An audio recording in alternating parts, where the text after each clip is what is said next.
A very good morning students. Exam के बाद आज हम पहला वीडियो बना रहे हैं।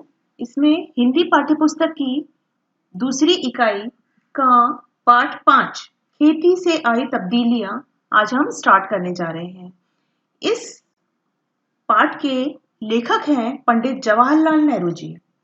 तो ये जो पाठ है ये स्वतंत्र भारत के प्रथम प्रधानमंत्री पंडित जवाहरलाल नेहरू जी ने अपनी पुत्री इंदिरा को लिखे एक पत्र में आदि मानव के रहन सहन के तरीकों का वर्णन किया है। इस पत्र के जरिए जो पंडित जवाहरलाल नेहरू थे वे अपनी पुत्री को अक्सर पत्र लिखा करते थे। उन पत्रों में से यह एक पत्र है और इस पत्र के द्वारा जो पंडित जवाहरलाल नेहरू थे उन्होंने जो आदि मानव यानी स्टोन एज में जो लोग रहते थे, स्टोन एज के जो टाइम पीरियड में जो लोग रहते थे वो किस तरीके से रहते थे, उनके रहन सहन का जो तरीका था वो इस पत्र में उन्होंने बताया है अपनी पुत्री को। और मनुष्य ने खेती करना कैसे सीखा और क्या जरूरत थी उसकी, तो ये सब उन्होंने उस पत्र में बताया है। और धीरे धीरे किस तरीके से सभ्यता का विकास हुआ और साथ ही लेखक ने मानव समाज में सर्वत्र व्याप्त अमीरी और गरीबी के बीच की जो दूरी है वो और बचत प्रणाली किस तरीके से आदमी को बचत करनी चाहिए और वो सब इन्होंने इस पत्र के द्वारा अपनी पुत्री इंदिरा जी को बताया है। तो वो पत्र आज हम पढ़ेंगे। तो इस पत्र में देखिए ये जो पत्र है ये किसने लिखा था? पंडित जवाहरलाल नेहरू ने लिखा था। किसको लिखा था? अपनी बेटी इंदिरा जी को लिखा था। तो हम पहले पंडित जवाहरलाल नेहरू जी के बारे में पढ़ेंगे। पंडित जवाहरलाल नेहरू का जन्म सन 1889 में इलाहाबाद उत्तर प्रदेश में हुआ था और उनकी जो मृत्यु है वह 27 मई 1964 में नई दिल्ली में हुई थी। पंडित जवाहरलाल नेहरू स्वतंत्र भारत के पहले प्रधानमंत्री थे। वे चिंतक, वक्ता, लेखक और विचारक थे। नेहरू जी ने आधुनिक भारत के निर्माण में महत्वपूर्ण भूमिका अदा की। आपने विज्ञान और प्रौद्योगिकी के विकास को प्रोत्साहन दिया। इनकी प्रमुख कृतियां हैं एक आत्मकथा, दुनिया के इतिहास का स्थूल दर्शन और भारत की खोज और पिता के पत्र पुत्री के नाम। इन्होंने कई पत्र लिखे अपनी पुत्री को, उनमें से जो आज हम पढ़ने जा रहे हैं यह एक पत्र है।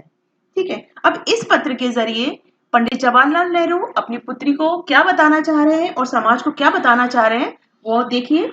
प्रस्तुत पत्र पंडित जवाहरलाल नेहरू ने अपनी पुत्री इंदिरा को लिखा है। इस पत्र में आदिम अवस्था यानी कि आदि मानव स्टोन एज के टाइम पर इंसान किस तरीके से रहते थे और किस तरीके से अपना जीवन यापन करते थे वो इस पत्र के माध्यम से बताया है। और उससे आगे बढ़कर जब उन्होंने खेती करना शुरू किया, खेती के माध्यम से हुए मानवीय सभ्यता के क्रमिक विकास यानी धीरे धीरे जिस तरीके से विकास हुआ उसको भी इन्होंने इस पत्र के जरिए बताया है। और यहाँ पर नेहरू जी ने अमीर और गरीब के मानदंड और बचत प्रणाली को बहुत ही सुंदर तरीके से समझाया है। तो आइए ये पत्र शुरू करते हैं। पाठ 5 खेती से आई तब्दीलियां, पेज नंबर 36। प्रिय बेटी इंदिरा, अपने पिछले खत में मैंने कामों के अलग अलग किए जाने का कुछ हल बतलाया था। बिल्कुल शुरू में जब आदमी सिर्फ शिकार पर गुजर बसर करता था, काम बटे हुए नहीं थे। हर एक आदमी शिकार करता था और मुश्किल से ही उसे खाने भर को मिल पाता था। सबसे पहले मर्दों और औरतों के बीच में काम बंटना शुरू हो गया। मर्द शिकार करता था और औरत घर में रहकर बच्चों और पालतू जानवरों की निगरानी करती थी।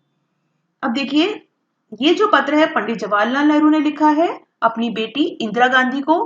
वो अपने पत्र के जरिए इंदिरा गांधी को बहुत सारी इंफॉर्मेशन देते थे। अब इस पत्र के जरिए उन्होंने खेती से आदमी में किस तरह से परिवर्तन आया, इस समाज में क्या क्या परिवर्तन आए, किस तरीके से धीरे धीरे विकास हुआ वो उन्होंने बताया है। तो आइए देखते हैं अब उन्होंने क्या लिखा। प्रिय बेटी इंदिरा, अपने पिछले यानी वो उसके इस पत्र के पहले जो उन्होंने पत्र लिखा था, पत्र यानी कि खत यानी कि पत्र, तो उन्होंने कामों के अलग अलग किए जाने का कुछ हल बतलाया था, यानी हल यानी कि सॉल्यूशन। तो बिल्कुल शुरू में जब आदमी सिर्फ शिकार पर गुजर बसर करता था, काम बटे हुए नहीं थे। अब ये किस टाइम की बात कर रहे हैं पंडित जवाहरलाल नेहरू? Stone age. जब आदमी आदि मानव था, उसके पास कोई काम नहीं था, तब वो अपना जीवन यापन यानी अपना पेट भरने के लिए क्या करता था, जो छोटे-छोटे वो कहाँ रहता था, जंगलों में। ना उनके पास घर थे, ना खेती थी, तो खाने के लिए उनके पास क्या था, सिर्फ वो जब उनको भूख लगती थी, तब वो छोटे-छोटे जानवरों का शिकार करते थे और उसी को खाते थे। तो उस टाइम पर सिर्फ आदमी शिकार पर ही गुजर बसर करता था। गुजर बसर करना यानी कि जिंदगी बिताना। तब आदमी और औरतों में काम बटे हुए नहीं थे, क्योंकि कोई काम ही नहीं थे, ना खेती थी, ना उनके पास घर थे। वो लोग जंगलों में रहते थे और जब भूख लगती थी तब छोटे छोटे जानवरों का शिकार करते थे और खा लेते थे। इसीलिए उनके काम बटे हुए नहीं थे। हर एक आदमी सिर्फ शिकार ही करता था और मुश्किल से खाने भर को मिल पाता था। अब आप सोचिए कि जब भी उनको भूख लगे तो ये जरूरी नहीं है कि उनके सामने उनको जानवर मिल जाए और वो उसका शिकार करे और उनको वो पेट भरने के लिए मिल जाए। तो कई बार उनको भूखे भी रहना पड़ता था। तो कई शिकार इसको क्या कर सकते हैं, शिकार को छोटे छोटे जानवरों का शिकार करके हम उसको रख नहीं सकते। जब हमको भूख लगेगी तभी हमें शिकार करना है और तभी हमें उसे खाना है। तो इस तरीके से वो ज्यादा शिकार करके नहीं रख सकते। अब आज हमारे पास देखिए, हर घर में हम लोग स्टोर करके रखते हैं अनाज को, कि अगर आज हमारे पास अनाज है, कल के लिए हम अनाज को स्टोर करके रखते हैं। लेकिन आप सोचिए, क्या हम जब शिकार करते हैं किसी जानवर का, क्या हम उसको स्टोर करके रख सकते हैं? नहीं। तो इसी तरीके से अगर उनके पास ज्यादा भी जानवर है तो उसको वो शिकार करके रख नहीं सकते। उनको जितना जरूरी है आज, सिर्फ वो उतना ही शिकार करते थे और उतना ही खाते थे।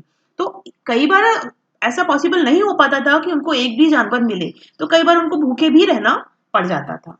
तो कई बार उन्हें मुश्किल से ही खाने को पेट भर को मिल पाता था।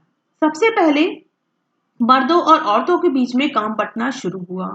अब उसके बाद धीरे धीरे उन लोगों ने काम बांटना शुरू किया, कि अब जब उनको शिकार से काम नहीं चलता था, तब उन्होंने धीरे धीरे काम बांटना शुरू किया कि जो मर्द लोग हैं और वो क्या करेंगे, शिकार करेंगे, और जो औरतें हैं वे घर पर रहकर घर के काम करेंगी और बच्चों की निगरानी करेंगी।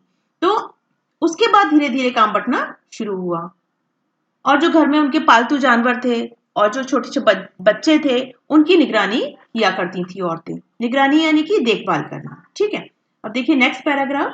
जब आदमियों ने खेती करना सीखा तो बहुत सी नई नई बातें निकली। पहली बात यह हुई कि काम कई हिस्सों में बंट गए।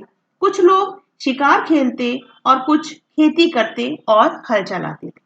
ज्यों ज्यों दिन गुजरते गए, आदमियों ने नए नए पेशे सीखे और उनमें पक्के हो गए। अब देखिए, ये किस टाइम की बात बता रहे हैं, स्टोन एज में। अब धीरे धीरे जब उससे गुजर बसर उनका नहीं होने लगा शिकार से, तब उन्होंने सोचा कि क्यों ना हम कुछ और काम करें। तब उन्होंने खेती करना शुरू किया और खेती करने के बाद उन्होंने यह सोचा कि कुछ लोग खेती करेंगे, कुछ लोग घर में रहकर पालतू जानवरों और बच्चों की देखभाल करेंगे और कुछ लोग खेती करेंगे।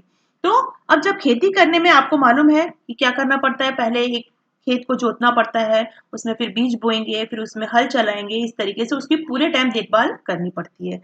अब जब पहले वे खाली शिकार करते थे, तब वे जगह जगह जाकर रहते थे। आज कहीं और है, कल कहीं और है, क्योंकि उनके घर नहीं थे, कहीं खेत नहीं था। अब जब खेत होने लगे, तब वह एक जगह पर ही रहते थे, क्योंकि जहां खेत है वहीं उनको उसकी देखभाल करने के लिए रहना पड़ेगा। इस तरीके से उन्होंने खेती करना जब सीखा तो और भी कई कई नई बातें निकली। पहली बात तो यह हुई कि काम कई हिस्सों में बढ़ गए। औरतों के अलग काम हो गए, आदमियों के अलग काम हो गए। औरतें तो खेती का भी देखती थी और घर का भी देखती थी, और जो मर्द थे वह शिकार करते थे और खेतों में भी काम करते थे। कुछ लोग शिकार खेलते थे और कुछ लोग खेती करते थे और हल चलाते थे। ज्यों ज्यों दिन गुजरते गए, आदमियों ने नए नए पेशे सीखे। पेशे यानी कि काम, और उनमें पक्के हो गए। अब उन्हें ये अच्छा लगने लगा कि जब हम खेती कर रहे हैं तो खेती करने से उनके पास काफी सारा अनाज इकट्ठा हो रहा है और वो शिकार भी कर रहे हैं। तो उनके पास शिकार भी आ रहा है और उनके पास अनाज भी आ रहा है। अनाज को वो स्टोर करके भी रख सकते हैं, जिसको कि वो आने वाले समय में उसका यूज कर सके, उसका उपयोग कर सके। ठीक है। नेक्स्ट पैराग्राफ देखिए। खेती करने का दूसरा अच्छा नतीजा यह हुआ कि गांव और कस्बे बने। लोग इनमें आबाद होने लगे। खेती के पहले लोग इधर-उधर घूमते फिरते थे और शिकार करते थे। उनके लिए एक जगह रहना जरूरी नहीं था। शिकार हर एक जगह मिल जाता था। इसके सिवा उन्हें गायों, बकरियों और अपने दूसरे जानवरों की वजह से इधर-उधर घूमना पड़ता था। इन जानवरों के चराने के लिए चरागाहों की जरूरत थी। एक जगह कुछ दिनों तक चरने के बाद जमीन में जानवरों के लिए काफी घास पैदा नहीं होती थी और सारी जाति को दूसरी जगह जाना पड़ता था। तो देखिए, खेती करने से दूसरा अच्छा नतीजा क्या हुआ कि गांव और कस्बे बने। आप देखिए, जब पहले लोग स्टोन एज में थे, शिकार खाली करते थे, तब वो जहां शिकार मिलता था वहां जाकर बस जाते थे, तब उन्हें एक जगह पर रहना जरूरी नहीं था। लेकिन खेती करने से क्या हुआ दूसरा अच्छा फायदा कि जब वो खेती कर रहे हैं तब उस खेती की देखभाल करने के लिए उन्हें एक जगह पर रहना जरूरी था। तब उन्हें ये इंपॉर्टेंस पता लगी कि हमें अब हमारा खेत यहाँ है तो हमें यहीं रहना है। इस तरीके से गांव और कस्बे बनने लगे। अब कस्बे क्या होता है? कस्बे गांव से एक छोटी जगह होती है, उसको कस्बे बोलते हैं, एक एरिया, कॉलोनी टाइप, जिस तरीके से आजकल कॉलोनी रहती है उसको कस्बे बोलते हैं। तो लोग इनसे आबाद होने लगे, आबाद होने यानी बसने लगे। उन्होंने छोटी छोटी गांव बनाए, छोटे छोटे कस्बे बना और वहां पर अपना खेत के पास में कस्बे बनाए और वहां रहने लगे, बसने लगे।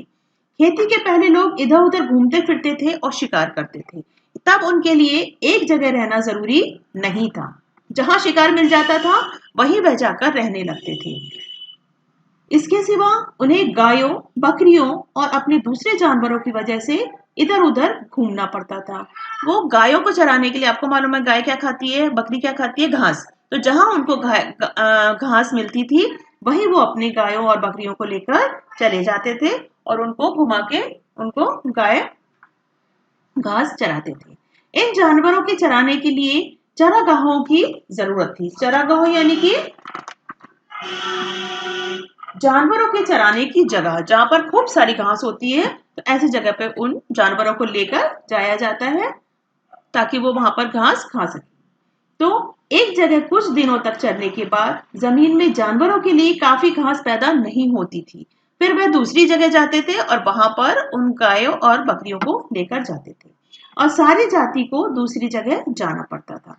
अब जब वह खेती करने लगे तब वहीं पर घास हो जाती। तो जब वो खेती करना उन्होंने शुरू किया तब उनको काफी सारा अनाज और काफी सारा वेस्ट मटेरियल भी मिल जाता था जो वो अपने जानवरों को खिला सकते थे। तो अब सारी जाति को दूसरी जगह जाने की जरूरत नहीं थी।